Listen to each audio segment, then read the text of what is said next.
Et si demain, la police est unie, c'est la société qui finira par briller. Il va être dans la gestion, il parle pas trop. Un pour travailler. C'est bien. Merci Fabien, les équipes évidemment d'Alliance Police Nationale. Alors j'ai vu comme tous la presse ce matin où certains syndicats ou certains commentateurs trouvaient peut-être anormal le rassemblement de syndicalistes et de policiers pour soutenir notre collègue de 24 ans. Moi je trouve que c'est l'inverse qui est inacceptable et anormal. Merci d'être ici en soutien de notre collègue dont la vie a basculé il y a une semaine, à quelques dizaines de mètres d'ici. Sa vie elle a basculé parce qu'il a fait que son travail. Il y a 2 magistrats qui ont décidé sa mort sociale. Sa mort sociale, ça veut dire le mettre en examen pour meurtre, ce qui est totalement hallucinant parce qu'il n'y a aucune volonté d'homicide quand un policier fait usage de son arme en service. Et d'autre part, de décréter sa mort sociale avec des interdictions d'exercer, une multitude d'interdictions qui font que socialement, il est foutu pendant plusieurs années. C'est-à-dire qu'il est dans un état psychologique déplorable. Il ne sait pas comment il va pouvoir subvenir à ses besoins pendant les années qui viennent. Tout ça parce qu'il n'a fait que son travail. C'est pour ça que nous, ce que nous demandons, c'est pas un permis de tuer. On demande la présomption de légitime défense, c'est-à-dire le fait qu'on considère d'abord que le policier a travaillé comme il fallait, qu'il a ouvert le feu dans des conditions légales. Et c'est ensuite au magistrat instructeur de prouver que l'ouverture de feu n'a pas été faite dans des conditions légales. On ne demande pas autre chose. Il n'y a aucun collègue qui se lève le matin, gardien de la paix, officier, commissaire, et qui rêve de prendre son arme et de tirer sur des gens. C'est pas vrai. C'est pas vrai. Ça n'existe pas. Donc nous demandons ce changement. Ce changement, il nous a été refusé jusqu'à présent, parce que je pense que le gouvernement, à l'époque on avait discuté, n'avait pas pris conscience de la manière dont les choses s'aggravent tous les jours. Il y a un refus de tempérer toutes les 30 minutes. Et vous le savez, puisque c'est vous, les gradés et gardiens, qui en majorité ont subissé les conséquences. On a des blessés, on a des gens qui sont tués, on a eu policiers, gendarmes qui ont été traînés, qui ont été tués, des hommes, des femmes, qui se levaient le matin, qui faisaient juste leur boulot.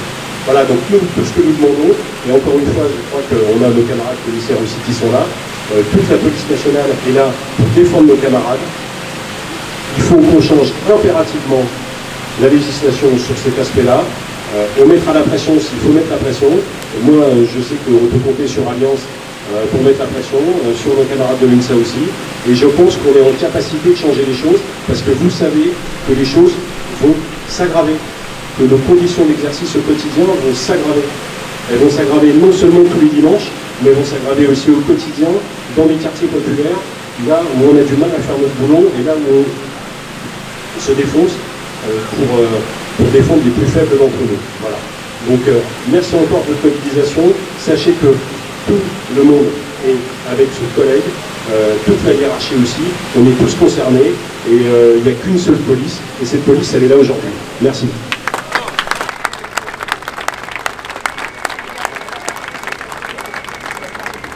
On ne va pas faire comme ceux qu'on a encore vu ce week-end. Nous, on ne va pas casser les magasins, on ne va pas péter les vitrines, parce qu'on est des gens civilisés et on est des policiers. Par contre, ceux qui ont tout pété encore, malheureusement, ils seront trop peu sanctionnés et on verra les mêmes dans les manifs en train d'essayer de casser du policier. Aujourd'hui, c'est la justice, c'est comme ça et c'est un constat. Ce n'est pas critiquer un système, c'est juste le constater. C'est la première chose. Donc je vous demanderai de vous disperser gentiment.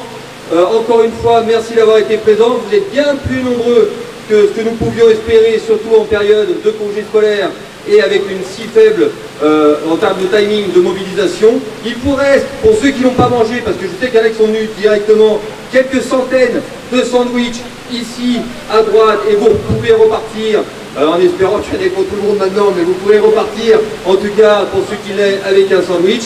Sachez sincèrement que le rapport de force, on va le faire, parce qu'on est dans notre bon droit. Et aujourd'hui, le gouvernement en place, celui-ci, aujourd'hui, demain un autre, peu importe le gouvernement en place, on continuera à exercer le rapport nécessaire pour défendre au mieux les conditions de travail du policier. La seule chose qu'il faut qu'il pense, ce gouvernement, que ça soit lui ou un autre, je rajoute toujours cette phrase, parce qu'après, ça porte évidemment à quiproquo, qu'il sache qu'aujourd'hui c'est un rassemblement entre guillemets léger, rapide pour montrer notre mécontentement. Ce même rassemblement, vous l'avez dans toutes les grandes villes de province et vous regarderez photo à l'appui. Si on rajoute tous ces rassemblements, ça fait déjà plusieurs milliers, voire peut-être plusieurs dizaines de milliers sur le terrain en train d'exprimer son mécontentement. S'il faut faire preuve, non pas de casser les magasins comme les voyous font à longueur de temps, mais parfois d'irresponsabilité, nous irons jusqu'au bout.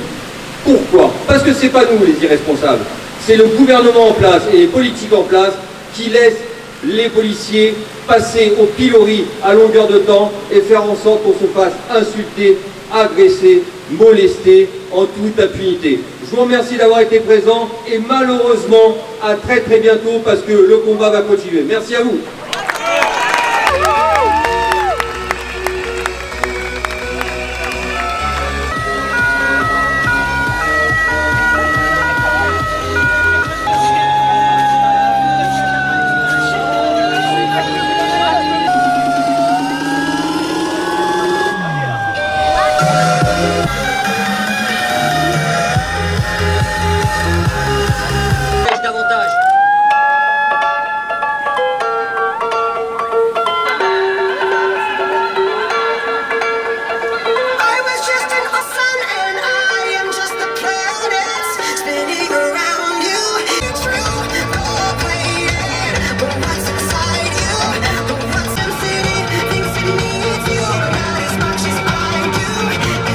Ça ne sera peut-être pas le seul rassemblement, on attend tout simplement que déjà que les collègues se sentent soutenus, ça a été le cas et il l'a vu aujourd'hui, et surtout que la philosophie mise en place aujourd'hui change, c'est-à-dire qu'à partir du moment où il y a un véhicule qui vous fonce dessus, la légitime défense doit être reconnue systématiquement, au moins dans un premier temps.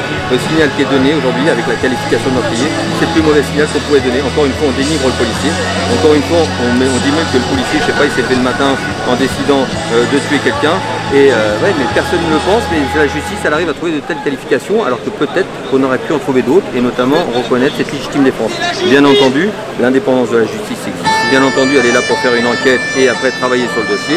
On ne remettra pas ça en cause et on ne va surtout pas s'immiscer dedans. Mais force est de constater qu'on commence par le mauvais bout, comme à chaque fois d'ailleurs. C'est pour ça que j'ai cité d'autres affaires médiatiques, parce que malheureusement des affaires il y en a tous les jours, comme la BAC Nord, comme l'affaire Théo, comme l'affaire Ziegler, etc., etc. Mais ce qui nous choque, c'est que on ne peut pas qualifier un policier qui est là pour sauver des vies de meurtrier. Mais pour nous, c'est inconcevable.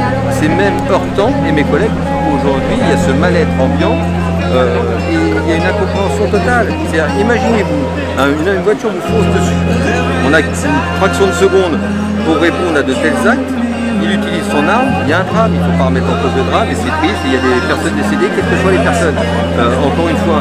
Mais on ne peut pas accepter qu'on ne cautionne pas le fait de ne pas avoir voulu tuer. C'est-à-dire qu'il y a une légitime défense, une voiture c'est une arme par destination. À partir du moment où on utilise une voiture pour tuer quelqu'un, on se doit de neutraliser le véhicule. Et s'il l'a fait, c'est que malheureusement, il n'avait pas le choix d'autre. Alors l'avocat, bien entendu, dit ce qu'il veut. Nous, on a toujours fait ça. On défend le policier et l'ensemble du métier de policier et tous les policiers sur le territoire. C'est pour ça qu'on était partout en France. Maintenant, s'il a peur que ça nuise à la procédure, moi je me pose la question de ce qu'on prône à longueur de temps, les bien-pensants, c'est l'indépendance de la justice. Comment un syndicat de police qui exprime un mécontentement, et un mécontentement criant au sein des troupes, peut nuire à une procédure? On donne notre avis, la justice donne le sien et l'avocat peut donner aussi le sien. Mais la justice se doit d'être indépendante et de juger que l'affaire et pas les déclarations d'un syndicat de police. Ça ne divise pas les syndicats, ça écarte un seul syndicat. Il est seul contre tous, parce qu'aujourd'hui vous avez vu que tous les syndicats les plus représentatifs étaient présents. Synergie officielle, UNSA Police et les autres que j'ai cités. Donc en effet, il y a un syndicat qui a fait le choix de ne pas soutenir les policiers et la corporation. Elle a fait un choix en disant qu'elle faisait confiance à la justice.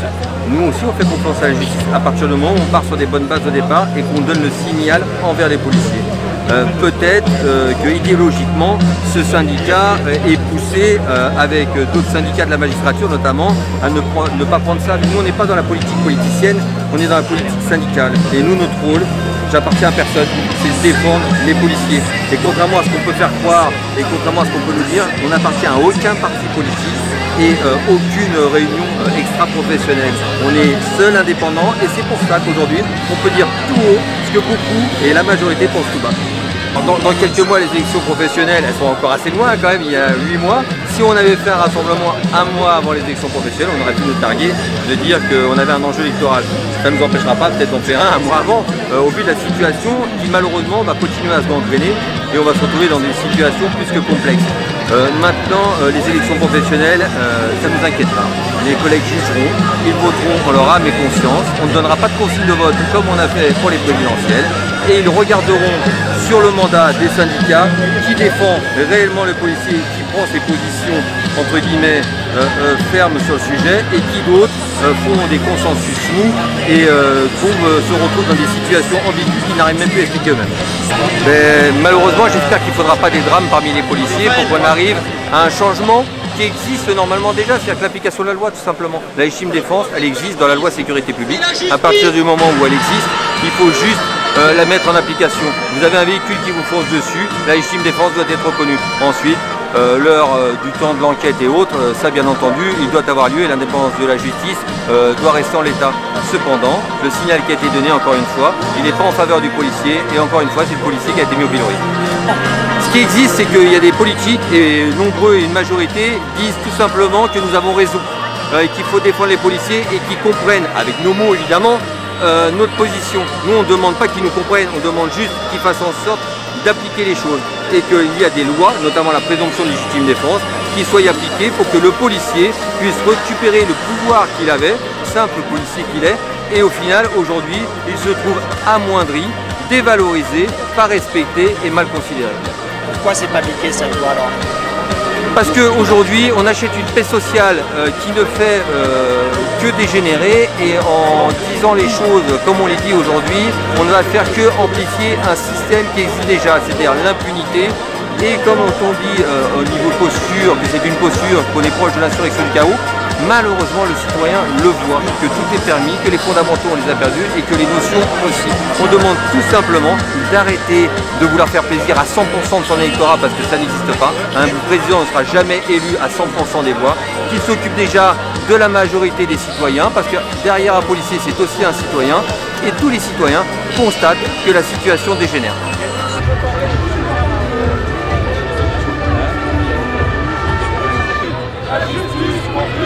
La police assassine, la justice complice. La police assassine, la justice complice. La police assassine.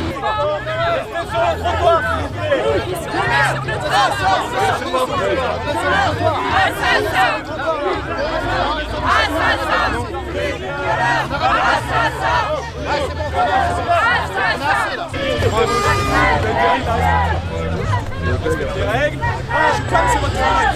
Tout le monde déteste la police. Tout le monde déteste la police. La police assassine. La police assassine. La police assassine. La police mutile. La police assassine. La police mutile. La police assassine. La police mutile. La police mutile. La police assassine. La police mutile. Comme tous nos justiciables, et simplement il semblerait que lorsqu'on est policier, on n'est pas tout à fait un justiciable comme les autres, donc c'est juste inadmissible et on est venu juste l'exprimer calmement, sereinement et visiblement ça n'a pas l'air de plaire à ces personnes. Donc voilà, elles nous ont nassés, elles nous ont bousculés, mais c'est pas grave, on est là pour s'exprimer. Il y a une instruction pour le reste volontaire, bah, la justice. Voilà, c'est tout pour tout justiciable, il n'y a pas de justice, il y a une justice en France. Voilà, il faut qu'elle passe pour tout le monde, y compris pour un policier. Mais là, visiblement, le syndicat Alliance, il a décidé de faire pression sur l'État pour essayer d'influencer les décisions qui ont été prises, c'est-à-dire de la mise en examen pour homicide du policier incriminé. Voilà, nous on réclame juste une chose, c'est la justice et la vérité. Et pas de présomption de légitime défense, pas de présomption de légitime défense. Pas de permis de tuer. Aujourd'hui, on meurt en France, tué par la police. On meurt en France aujourd'hui parce que on a la clé sur le contact. Aujourd'hui, avoir la clé sur le contact est égal pour les policiers à avoir le doigt sur la gâchette. C'est comme ça que ça se passe aujourd'hui. Le refus d'obtempérer égale dans la tête des policiers tuerie. La présomption de légitime défense est un véritable permis de tuer. la loi L435-1 a permis à ce que les policiers bénéficient du même usage des armes à feu que les gendarmes aux policiers, sachant que les gendarmes l'ont depuis 1903. Depuis 2017, on a recensé une nette augmentation des tirs par des policiers à la suite de cette loi. Aujourd'hui, il y a une mise en examen, c'est-à-dire qu'il y a des éléments, des indices graves et concordants, que la justice tente de faire son travail. Qu'on félicite la justice aujourd'hui qu'elle ait pu mener à bien d'aller jusqu'au bout. Mais malheureusement aujourd'hui, ces policiers sont encore une fois venus manifester contre une décision de justice, alors que la majorité des familles n'obtiennent pas la justice. Il y a des familles de victimes ici, comme la famille de Souel, qui a été tuée dans les mêmes circonstances à la suite de cette loi. Et aujourd'hui, on vient nous dire qu'il faut que les policiers bénéficient de la présomption de la légitime défense. Ça veut dire un véritable permis de tuer et aucune possibilité pour les familles d'aller en justice et d'obtenir la justice. Donc nous, ce qu'on veut, c'est que la justice se fasse et qu'on arrête, que ces policiers arrêtent de mettre... On pardonne pas. Mouna, Théo et Adama, on n'oublie pas, on pardonne pas. J'ai été expulsé de la manifestation là. Je suis un civil, j'ai été expulsé de la manifestation.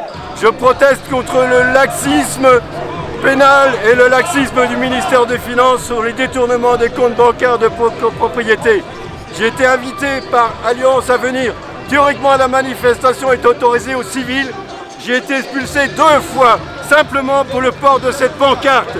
Le port de cette pancarte est interdit par le syndicat de police Alliance. C'est une honte. Honte, honte au syndicat de police Alliance qui interdit cette affiche. Laissez-le, lâchez-le.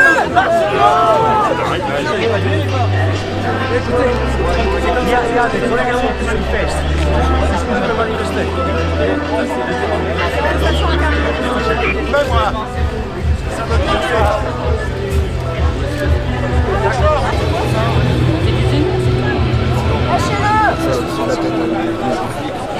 Regardez, on va manifester, regardez, on a arrêté un par un.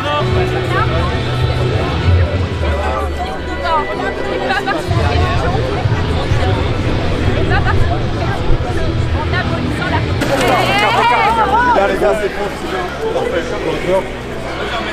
Moi je prends, bon ciao. On peut prendre des images comme les personnes. Comme les journalistes.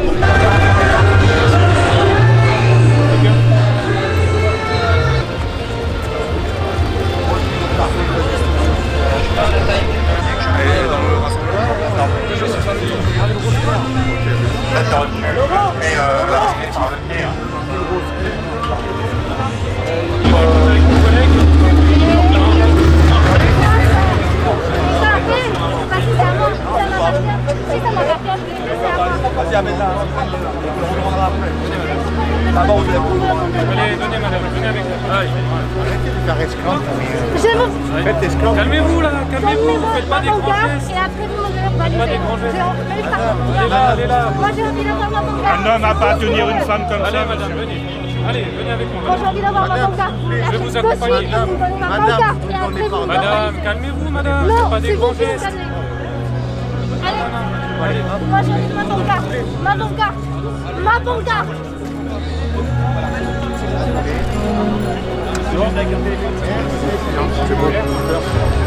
Dangereux. Vous avez l'air très dangereux, effectivement. Bon alors vas-y, c'est là.